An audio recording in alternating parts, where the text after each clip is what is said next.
विधानसभा चुनाव के मद्देनजर भारतीय जनता पार्टी के राष्ट्रीय अध्यक्ष जेपी नड्डा आज अपन रायपुर दौरा करीन और दौरा के दौरान कार्यकर्ता मल्ला एनर्जी घलो दिन संगे संग समझाइन कि बूथ स्तर तक के तैयारी ला जोर शोर से रखो ताकि विजय भारतीय जनता पार्टी ला मिल सके।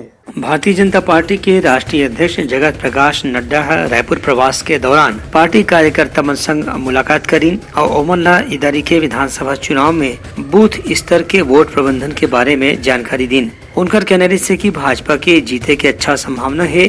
खबर की कांग्रेस के 5 बछर के कार्यकाल में शराब घोटाला, खनिज घोटाला, महादेव ऐप के सट्टा के घोटाला और गोबर खरीदी घोटाला जैसे कार्यक्रम ऐसे है जेकर से जनता नाराज है। जगत प्रकाश नड्डा के कहने से कि शराबबंदी में वादा खिलाफी भी कांग्रेस के खिलाफ एक बड़े मुद्दा हवे। एक स्थिति भाजपा कार्यकर्ता मन ला गवई गाँव में जाकर के ये जम्मो मुद्दा के बारे में जानकारी लोगन मन ला देना चाहिए जेकर से कांग्रेस की वास्तविकता लोगन ला पता चल सके और भारतीय जनता पार्टी की जीत के रास्ता तैयार हो सके। ब्यूरो रिपोर्ट, उतलंगा न्यूज।